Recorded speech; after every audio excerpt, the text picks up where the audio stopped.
Welcome to Sourced, a platform for female journalists to be inspired and learn how they can progress in their careers. Our first guest is Shruti Chopra, the editor-in-chief at Financial News. She has written numerous front-page stories and has interviewed finance veterans, business tycoons and politicians, including Boris Johnson. We talked to Shruti about what it was like to move from India to the UK to pursue a career in journalism and how she got her first byline as a graduate. Now as an editor, she tells us what skills and traits she looks for in the reporters she hires.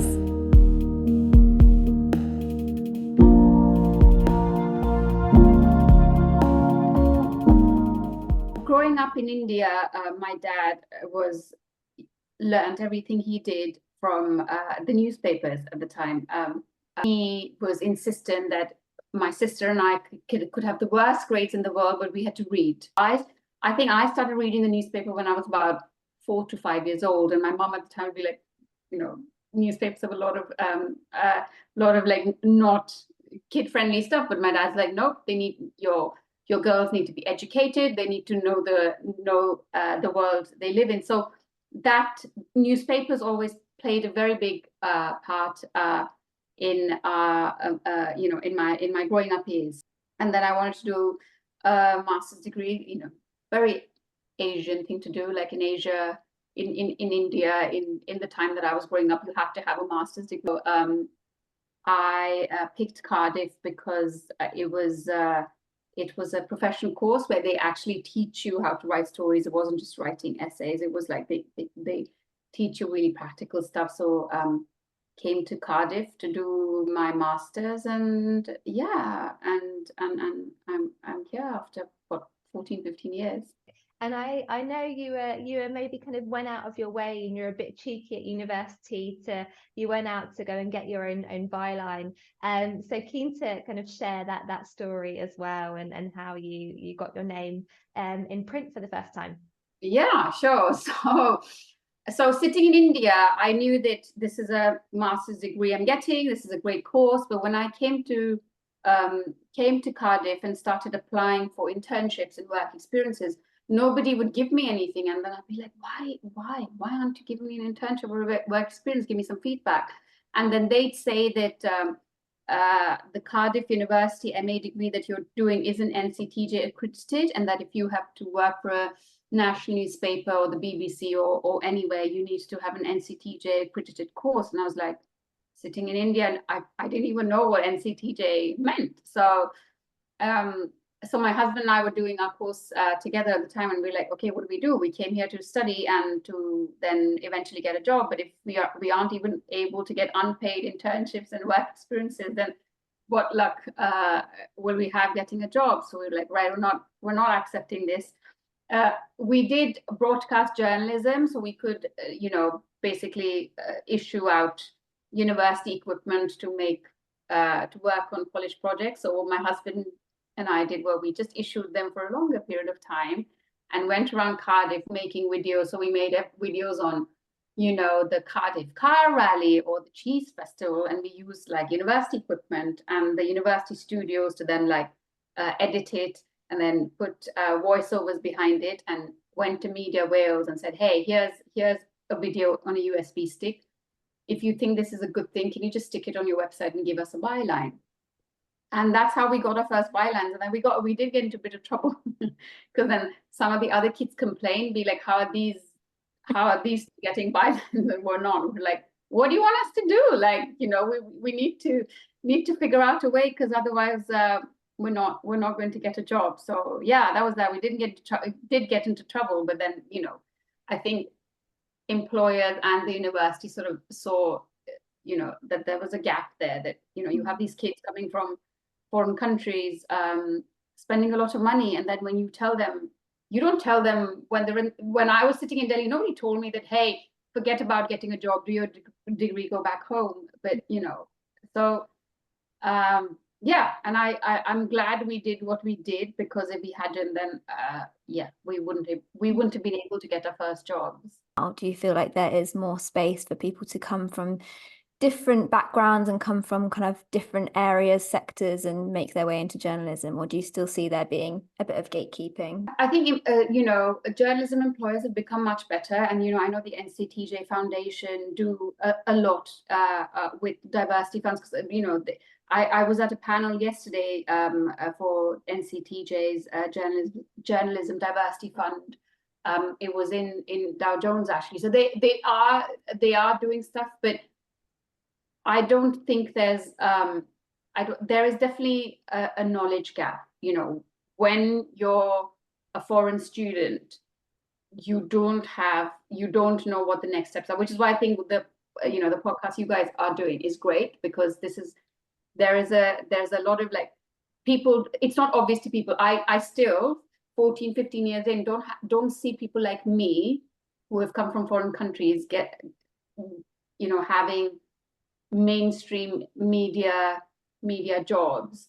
So there's definitely some sort of, it could be, of course the employers can do more. There needs to be a lot more education about, you can get a job, or here's how to get a job if you're a foreign student. And I guess on that note, then, how did you go about securing your first full-time role, and also kind of navigating that alongside securing a visa, and were there any challenges around that?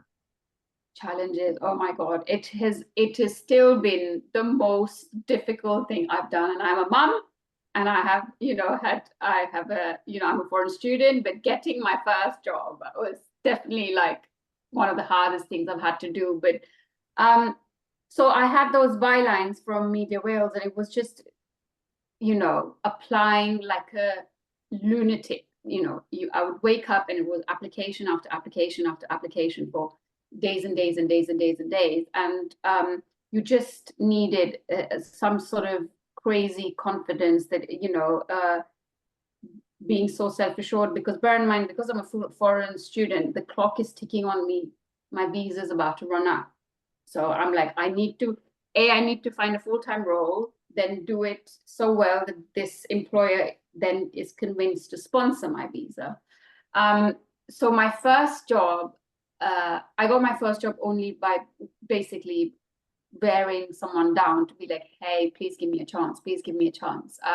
So it was with this website called londonlovesbusiness.com. And they had a reporter role going that I applied for. Didn't get it, but I kept asking the then editor to be like, can you give me some feedback? And he said to me that he valued the fact that this position mattered to me. So I kept going back to him to be like, can you give me feedback? What can I do better? How can I help you? And then I didn't like stalk him, but I always asked him very pointed questions in emails. And I think he appreciated that. He said, listen, you don't live in London and this is really hard, but I'm going to give you an assignment. I want you to call, I think he told me to call like 10 big firms and get email addresses or numbers of some top people and then put them in a spreadsheet. And I was able to do that.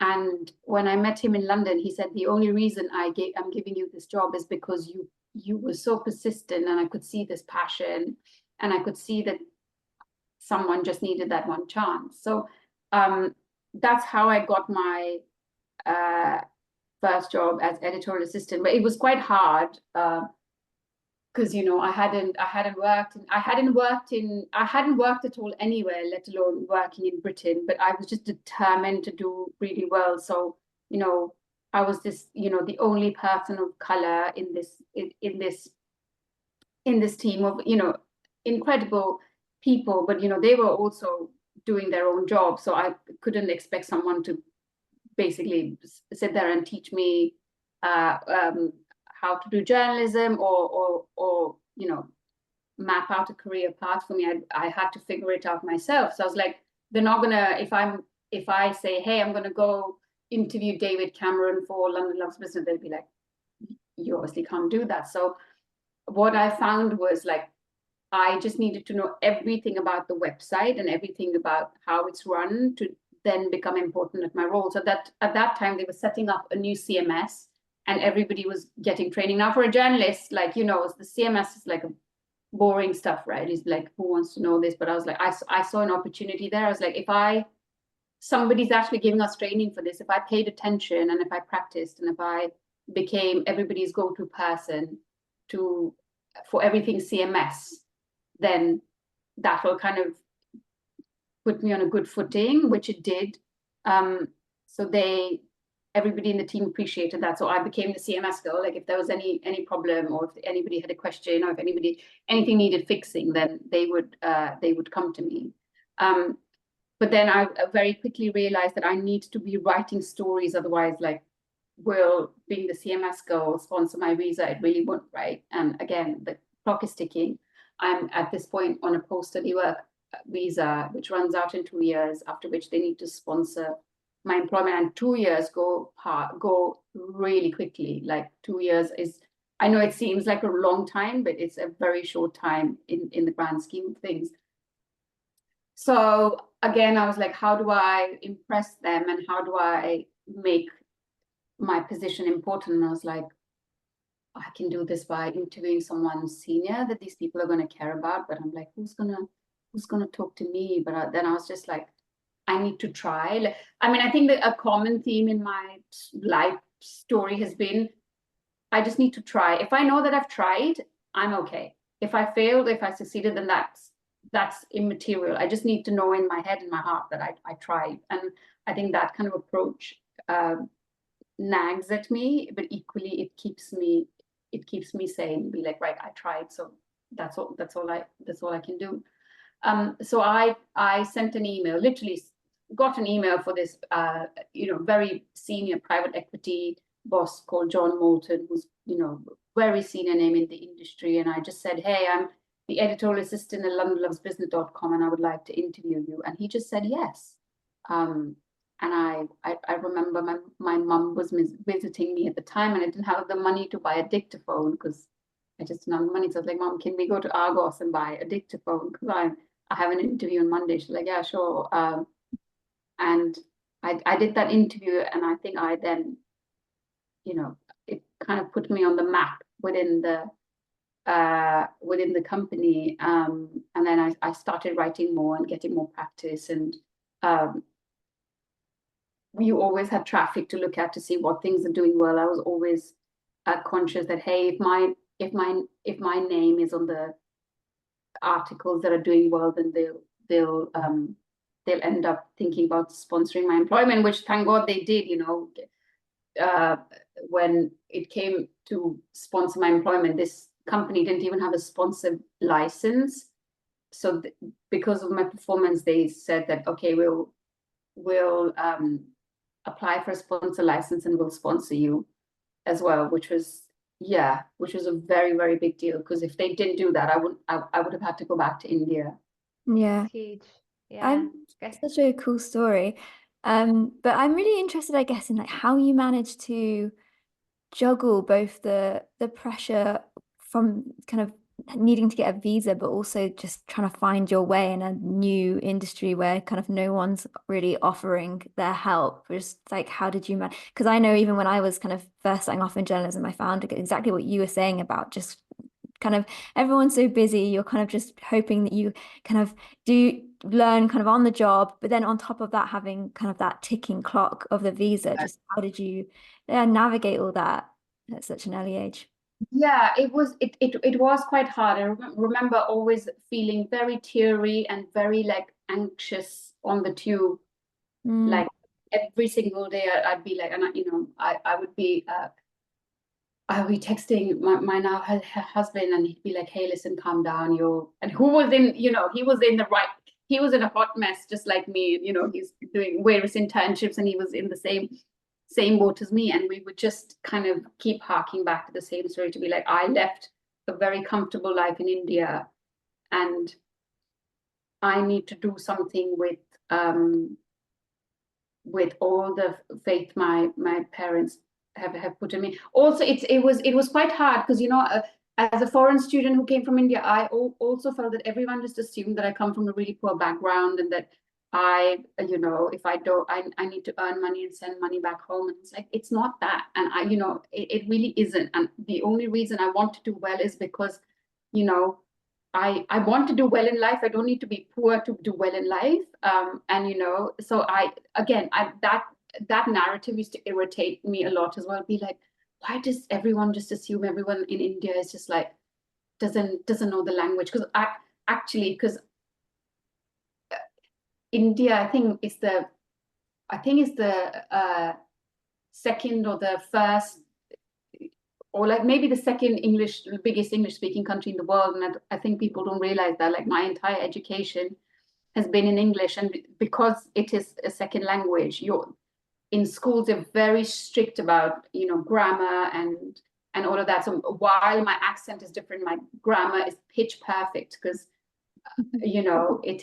that's how we're taught. And again, that's something I found so useful in my journalism job, because my English was just amazing, like compared to British people, and be like, really? Like I again, sitting in India, you just think, British people, their grammar is perfect, their spellings are perfect. But I was like, oh my God, my spellings are better than your spellings, and my grammar is better than your grammar. But yeah, it was it took guts. And I wouldn't lie, it was really hard. I used to feel like, crying all the time, and not because anyone was trying to make me feel bad or anything. Side note, that's what I want to tell young people as well. I said, don't take stuff personally. Like, no one has the stop taking yourself so seriously. No one has the time to like put you down. Like, everyone's fighting their own battle, have their own careers to focus on, have their different motivations. But it was just still felt incredibly lonely, and it felt incredibly like, what am I doing? How am I going to get through this? But it was just a very like step by step, one article at a time, one day at a time, and just taking in the environment, be like, right, is there someone in the room I need to be like, or what do I need to do that will make London Loves Business successful? And I then worked backwards. I think that approach really helped me, because it wasn't about, if you think about, and I still use that, if you think about how to make your employer successful, then that kind of helps you map out what to do. That's not so much about, can I do this or can I do that? But it's just be like, if I have a direct contribution in making my employer successful, then that holds me in good stead for good performance and being a valued team member. But that sense of belonging is very important, and I think that definitely came from being Indian. I think Indians are very like, at least Indians I know, I don't want to generalize, Indians I know and have worked with, and are very about, work is very important to them. Work isn't just something you're doing to pick up a salary. It is a very important part of your being, and it is something is almost sacred to you, to just like your family. So you want your employer to do well, and you want to be the reason, or one of the reasons they're doing well. So I think that kind of that approach kind of kept me going during the scary times. Yeah I guess helps that you have another kind of hot mess, as you put it, to kind of help you through it all. We would laugh about definitely, I couldn't agree more. I think my husband, I mean, he was in the same boat as we were skint. We were like, God knows if our employer's gonna sponsor our visa or not. We're like, okay, we just have money to have one meal a day. Sometimes I'd be like, I don't want to, and we didn't want to ask our parents for money, because you're like, this is never ending. You kind of have to throw yourself in the deep end to be like, is this sustainable? And if this is not, then let's not waste our time, we'll go back home. So we, him and I both decided that we're just gonna throw ourselves in the deep end. No money from mommy and daddy. You just figure this out. But yeah, having him in the same boat kind of helped, to kind of keep things like, make jokes about it. We really valued any excesses we got, and we really valued successes we had, and knowing how to figure out the failures, and you know how to kind of deal with it. Mm. Yeah. And Shruti, was kind of financial and business journalism always kind of your desired route into journalism? Yeah, just curious to know a bit more about how you found your beat and what you enjoy most about it. I think I to be honest, I used to hate maths growing up. Like I wasn't good at it, but my dad was always so like into business and economics, and we would go to a restaurant, and he would tell us that, you know, everything is numbers, and you need to be, you know, doesn't matter if you're not good at algebra, but like having a basic understanding of how a business is run is important, because, you know, we'll go to a restaurant and you'll be like, see, and this is where I must be like 6 or 7. He like point to the lights to say, hey, you know, they're paying a bill for this, and they're paying for a bill for the plates, and you know the waiters are paid employees. So he always kind of told us that business is attached to everything we consume, and that and I was always interested in it, but he always said it in a very like in a challenging way. He's like, hey, you need to do this. So it always used to hurt my ego a bit. I'd be like, why do you keep saying this to me? And, you know, fine, business is important. I'll show you. I'll do something in business. And I think that's a kind of in some weird reverse psychology, trying to make my dad proud. I think that, you know, I was like, yeah, if I do business journalism, I think that guy will be really impressed by me. I'm still trying to impress him, by the way. He's not. He's still not. Well. Yeah. So yeah, I think that's what made me do business journalism. But I always came at it from a different angle. Business people are always known to be some sort of cutthroat, mean people, and again, that definition of it annoyed me a bit, because I was like, I don't think these people are mean. You know, they're just trying to do their job, or they're really good at what they do. So the human side of it always appealed to me, like, you know, what are your struggles? And I do this as do focus a lot on it at Financial News and Private Equity News, and it's those stories that resonate with readers quite a bit, and with different people, to be like, hey, don't penalize people for being successful, and just because they're successful doesn't mean that it hasn't been hard. So it's kind of that side of it also appealed to me quite a bit, and I think has helped shape my career. Mm-hmm. And I guess just kind of, it's a big question, but looking back over your career, can you like point to any particular scoops or stories or interviews that you're most proud of? I think something that comes to mind is pretty fresh. I did this list for Pride Month for Financial News, which is called the Pride of Finance list. They are 20 coming out at work stories from senior leaders, and I'm particularly proud of it, because it's not just another list where, you know, we've taken a bunch of LGBT people who've had senior roles and said, hey, here's a Wikipedia entry of their career journey. This is a story about them sharing in their own words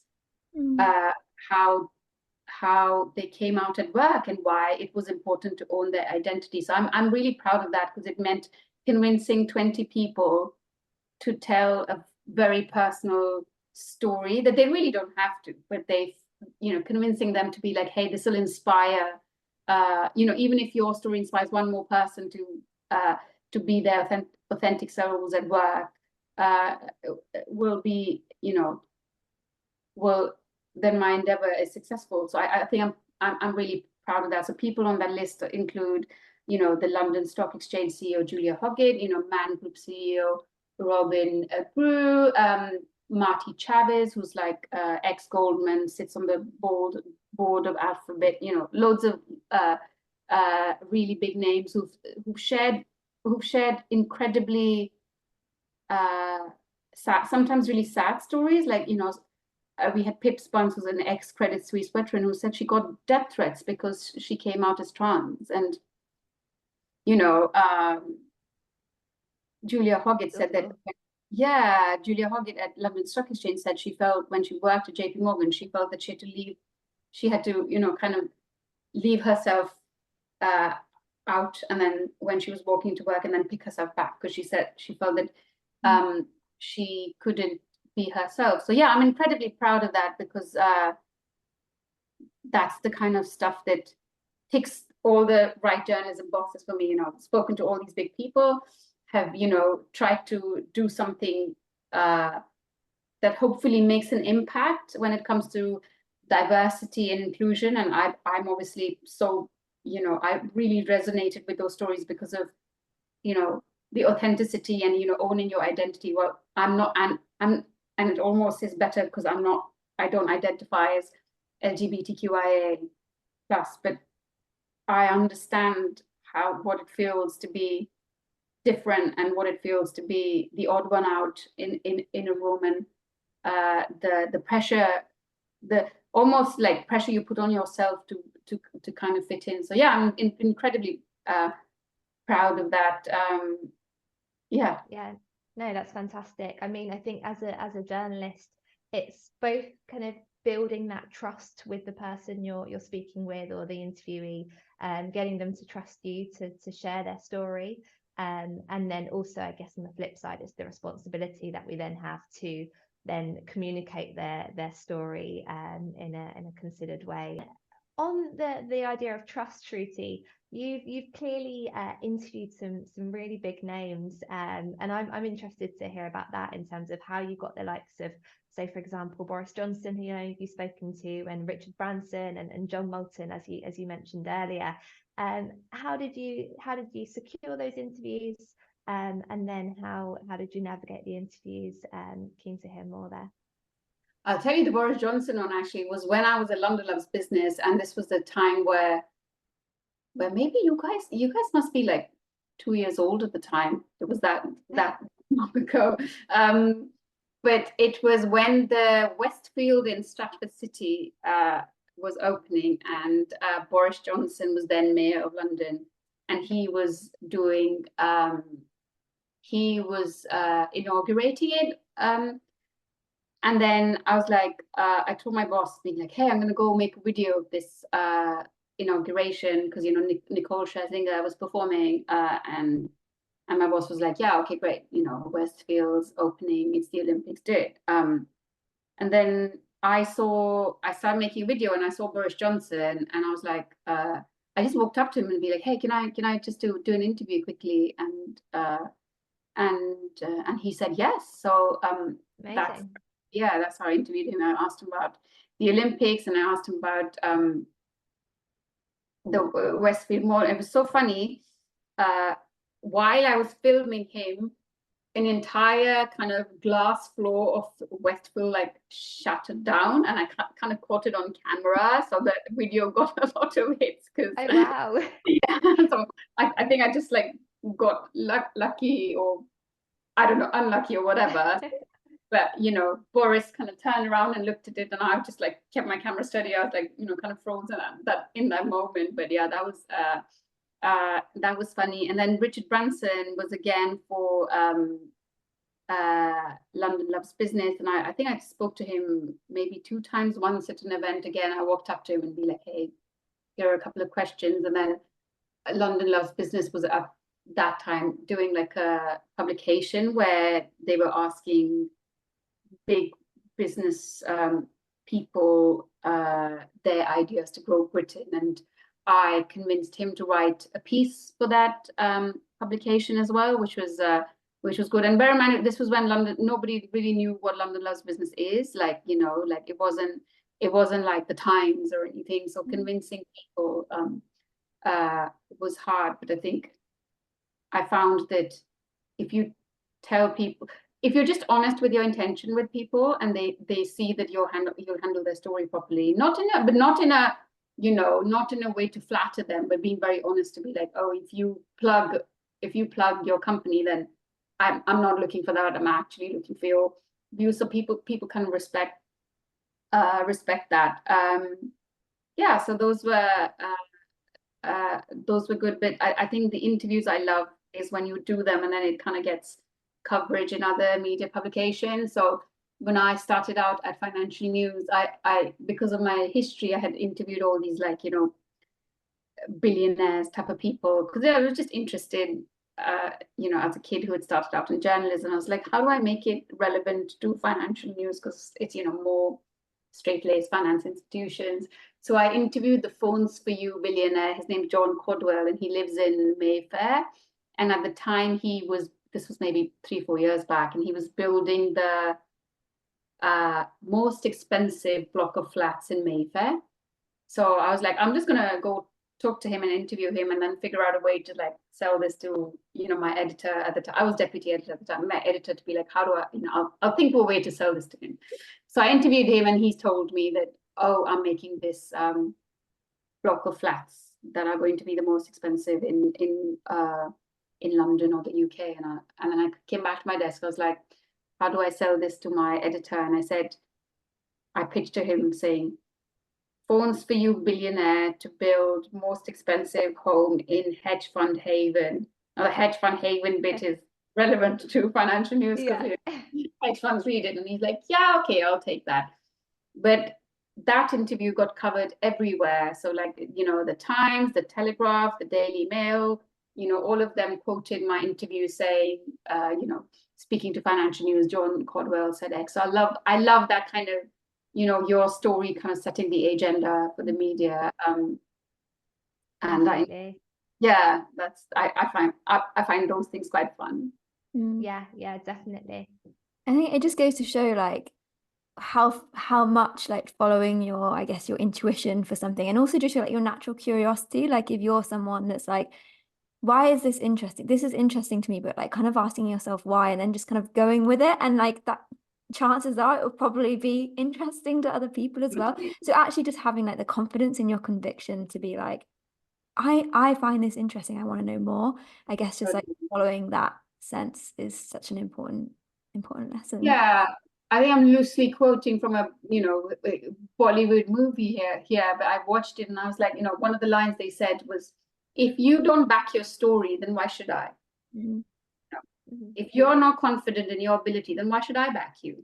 So it's like, I know that sounds a bit flippant, and especially if you're a 21, 22-year-old, but it's true, right? Like if you need to show, you have to have, this is not being overconfident, this is being self-assured. If you're self-assured, then everybody needs to remember that your bosses are incredibly busy people. Everybody's boss, my boss, your boss, everyone's boss is super duper busy, and your boss is not thinking about you. Your boss is thinking about his or her or their own boss. So they're not thinking about you. So first, this is what I keep telling myself: get over yourself. Like no one's thinking about you. Nobody cares about you. So in that, your boss is time poor, not thinking about you, incredibly busy. How do you then? So you can't be like, you can't expect your boss to be there to fix every problem you have or every obstacle you have. If your boss almost sees you taking initiative and being that problem solver and kind of being determined to help yourself, then that will kind of attract them to have skin in the game when it comes to your career. But the buck stops at you. You want to do well, then you need to be like, hey, I'm gonna back myself. And it can look different on different days, right? Like, and I'm 14, 15 years in my career, and I still feel imposter syndrome. Oh my God, people are going to judge me. Oh, look at my accent. I'm a woman. Nobody's going to take me seriously. I have all those misplaced fears every single day. I know how to deal with them because of the experiences I've had in the past a decade or so, but they don't really go away. But the common thread and how to shut these voices and demons is just to be like, do your job, don't take yourself so seriously, And if you don't believe in yourself, then why should the person in front of you? Yeah, definitely. Wise words. It's all about self-belief, I guess. And then being able to pitch that. And it was interesting what you're saying about kind of obviously editors are time poor, and journalists and other editors within businesses really have to go out of their way to make make their voice heard, I guess. Mm. And I guess in looking at the industry more broadly, are there any other kind of challenges or as the industry evolves, obviously we've come to a stage where journalism is very kind of multifaceted. There's video, there's audio, there's social media as well. And what kind of are the challenges related to the evolution, I guess, of the landscape? I think, and we've already seen this, it's all about being digital, but paid digital. I think it's paid content, and content, people will increasingly need to pay more for their content, which is probably a good thing, I think, because then it forces journalists to be amazing at their job, because people are paying money for this, and it forces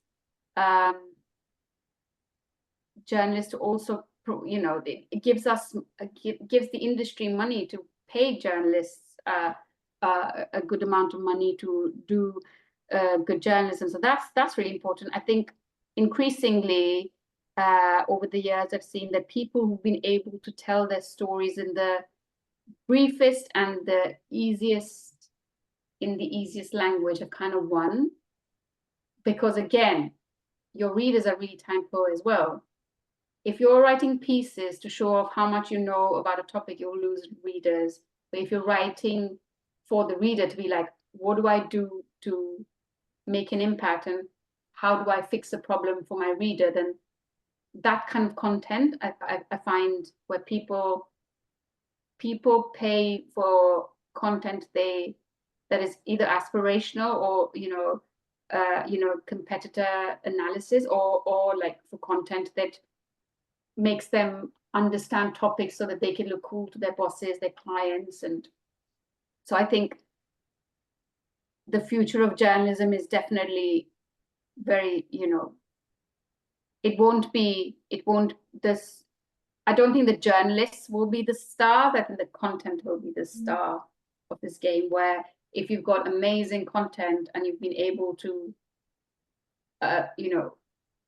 find what your readers need and service that, then I think that's and it can look different to different audiences. Like young people might want their content on TikTok, whereas people who are people who love, there are still people who love reading print, but then again there are people who want to read on the tube. So I think if you have content leaning into what your readers are telling you is important, and which is why looking at metrics, looking at how your content is consumed is important, and pivoting to cater to that is hugely important. But yeah, I think we're seeing big changes that are going to last. Yeah, it's an interesting space, always evolving, always keeps you on your toes, definitely. And then last question, Shruti, but I mean, you've given us already so much. I feel like I'm learning so much just from what you're saying and all the lessons you've learned. But just kind of advice to younger journalists or perhaps budding journalists, like what would be your kind of parting words of wisdom to them, or perhaps was there a piece of advice that you found you've always come back to that's kind of helped you through navigating moments in your career? Just curious to know kind of any kind of last pearls of wisdom that you have for our listeners. Yeah, sure. I think the first things first, a reader does not care about you. The reader does not care about your background. The reader does not care about your sex. The reader does not care about how old you are. A story is a story. 6 out of 10 times the reader doesn't even read your byline. So remember that. Don't have like baggage of where you come from or your your university. Oh, I didn't go to Oxford, so someone who's from Oxford will have a better story than me. No, it doesn't work like that. I think all journalists should work on honing their craft, and the rules don't change. No matter how senior you get, the rules of a story don't change. The rule of a simple story is, what is your headline? What is the so what of your story? Why should the reader care about this? Why are you writing that? And if you're hemming and hawing when you're pitching, then you do not understand your story. So when you're pitching to your editor, know what your headline is, know what the so what of your story is, and that if your story part of it is sorted, then the rest of the periphery of experience X, Y, Z will kind of fall into place on its own. So the story is the most important part of journalism, and getting that right is what you should concentrate on without the baggage of anything. And a second thing is, don't take things personally. If you got rejected for a job, if you got feedback on your story, it's not personal. Maybe you didn't fit the role, and maybe you can learn from the feedback you're getting. So no one has the time to sit there and knock you down. We all tend to take, and it's human nature, you tend to take things personally. But if you don't take things personally in a professional setting and are always focused on how do I become better, almost be greedy about okay, this person's, is not telling me feedback in the nicest manner, but I'm not saying suffer abuse or anything, but find the distinction. Sometimes we're like, if someone's torn our pieces to shreds, and be like, oh, they're just being. I've heard this so much. People take it personally. Oh, he said this because I'm a woman, and he said this because I don't have 20 years in journalism. If it is that, then that's on them, right? Mm-hmm.